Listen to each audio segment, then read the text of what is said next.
welcome to another interesting English language class. My name is Precious Balogun. Our theme for today is vocabulary development, and our topic is prefixes as word extension, making for new meaning. By the end of the lesson, you should be able to identify the basic root words, explain those words in sentences of their own, use prefixes to generate words which are antonyms of given words, and lastly, use those words in sentences of their own. Do you know that in English language there are some letters that are added to a word to modify its meaning? Let's take a look at some examples of those letters or group of letters. For example, we have UN, which is added to the word happy to give us unhappy. We also have the letters MULTI, which is pronounced multi, added to the word purpose to give us multipurpose. This group of letters are added to a base word or a root word to modify its meaning. This group of letters are known as prefixes. Now, let's take a look at what prefixes are. Prefixes are groups of letters added to a base word or a root word to change or modify its meaning. Now, you may ask, what are root words? A root word is a word in its original form without any addition before or after the word. Now, let's take a look at some examples. We have the letters DIS added to the word agree to give us disagree. We have the letters HYPER pronounced hyper added to the word active to give us hyperactive. And lastly, we have the letters IR added to the word responsible to give us irresponsible. You can see from these examples that prefixes are usually added at the beginning of a root word. Now let's take a look at more examples of prefixes. We have the group of letters UN, MIS, IL, and so on. Now let's take a look at examples under each prefix. For UN, we have unkind, undue, unhealthy, uninteresting, ungrateful. For MIS, we have misspell, misunderstand, misfortune, misappropriate. For IL, we have illegal, illegitimate, illiterate. For OMNI, we have omniscient and omnivorous. And lastly, for POST, we have postmortem, posterior, and postscript. Now, let's take a look at some uses of prefixes. First, some prefixes make words negative. Secondly, some prefixes show repetition. And lastly, some prefixes indicate position. Now come with me, let's see some examples. Prefixes that make words negative include DIS, IN, and MIS. For example, adding DIS to the word comfort changes it to its negative form, which is discomfort.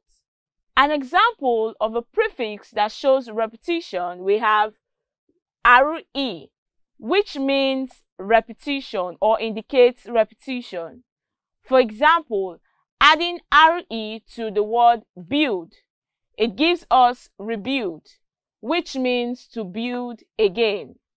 And lastly, an example of a prefix that indicates position, we have the prefix SUB, which is pronounced sub, which means below or under. For example, we have submarine or subway. Also, prefixes help us construct new words. Let's take a look at the prefixes dis, in, and pro. When the prefix dis is added to the root word loyal, we have disloyal. When the prefix in is added to the word sensitive, we have insensitive. And lastly, when the prefix pro is added to the word active, we have proactive. And lastly, for this lesson, another use of prefix is to help us improve our vocabulary and our reading skills. With the knowledge of prefix, we are able to increase the words in our vocabulary and also improve our reading skill. Now, let's take a look at more examples of prefixes. For the prefix anti, pronounced anti, which means against or opposing, we have words like anticlimax, antiseptic, antibody. Another example is a prefix co, pronounced co, which means together or with. We have words like co-author, coexist, and co-pilot. Another example is a prefix ex, which means out of. We have extra, ex-president, explosion. Another example is the prefix extra, pronounced extra, which means beyond.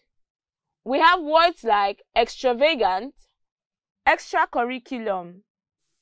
And the last example we'll take is the prefix non, pronounced none, which means not or without.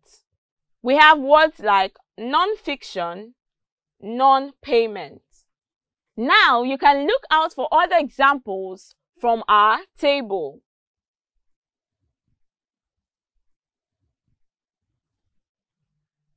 Let's take a look at tips on prefixing. The first tip is that the spelling of the root word never changes. The prefix is added at the beginning of the root word. The root word here we have is cycle, and by adding the prefix bi, we get the word bicycle. So you notice that the spelling of the root word did not change. Another tip we should take note of is that double letters may occur when we add a prefix. So both the prefix and the root word retain their original spellings. For example, we have the prefix un and the word natural. Notice that the prefix ends with the letter n and the root word starts with the letter n. But when they are added together to give us the word unnatural, we can see that we have the double letter n, showing that they both retain their spellings. This also applies to misspell. Another tip we must take note of is that some words contain the same string of letters as prefix, but they are not prefixes. For example, we have the word pretty, which starts with pre, but it is not a prefix. We also have the word interest, which begins with in, but it is not a prefix. And we also have the word uncle, which begins with the letters un, but it is not a prefix. These words are root words.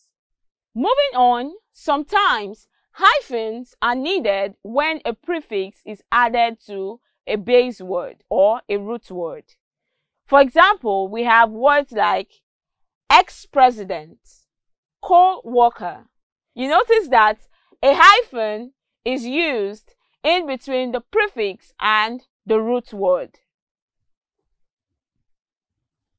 Also, we hyphenate a word when we add a prefix to a proper noun or a number. For example, we have un-American, pre-1960. And lastly, we hyphenate a word when there is a letter combination that might cause misreading or mispronunciation. For example, we have co-opt. Having known all these about prefixes, it is important that I add that prefixes can also create antonyms. Let's take a look at some examples. Before we take the examples, remember that antonyms are words that have opposite meaning to another word. So we can form antonyms from prefixes. Prefixes like un, mis, dis, in, ir, im, and il can change a word to its antonym. Examples include adding in to the word visible to give us invisible. Also adding mis to the word lead to give us mislead. And lastly, adding the letters dis to the word like to give us dislike. Now let's take a look at more examples. For the prefix in, we have the word appropriate, and when we add in to appropriate, we get the antonym inappropriate. Next, we have the prefix ir. When added to the word responsible, we have the antonym irresponsible. Also, when we add the prefix im to the word partial, we get the antonym impartial. Next, when we add the prefix un to the word likely, we have the antonym unlikely. Also, when we add the prefix mis, pronounced miss, with the word interpret, we have the antonym misinterpret. Adding the prefix dis, pronounced as this, to the word agree, we have the antonym disagree. Moving on, when we add the prefix il to the word legible, we get the antonym illegible. And lastly, when we add the prefix non, pronounced none, to the word entity, we have the antonym nonentity. I'm sure you have learned so much today. Now, let's take a class activity. Convert the underlined words into their antonyms using their appropriate prefixes. 1. It is quite convenient coming to work under the rain. 2. Did you understand what I said? 3. Ngozi's decision is making it difficult for us. And lastly, 4. This chair is quite comfortable.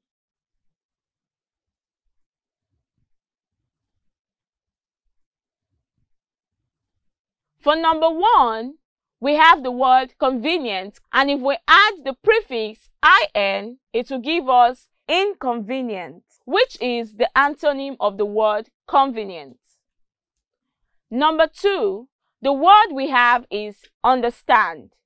If we add the prefix mis, it will give us the antonym misunderstand. For number 3, if we add the letters in to the word decision, we will get the word indecision, which is the antonym of the word decision. And lastly, number 4, the word there is comfortable. If we add the prefix un to the word comfortable, we will get the antonym uncomfortable. I'm sure from all you've learned today, your vocabulary and your reading skill will improve. Now, let's take a quick summary of all we've learned so far. We've learned that prefixes are groups of letters that are added to the beginning of a root word to modify or change its meaning. We've also learned that a root word is the original form of a word without additions before or after it. And lastly, the prefix is added at the beginning of the root word. It's question time! Question 1. Which of the following words is not a combination of a prefix and a root word? Option A, illustrate. Option B, illiterate. Option C, illuminate. Or option D, illegal.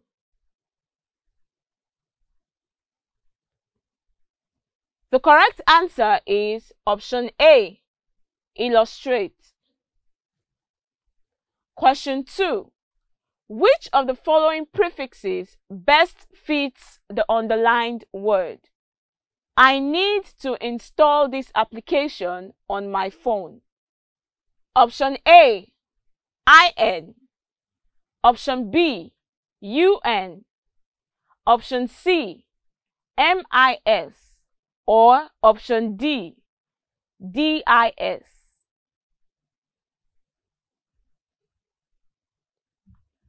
The correct answer is option B, UN.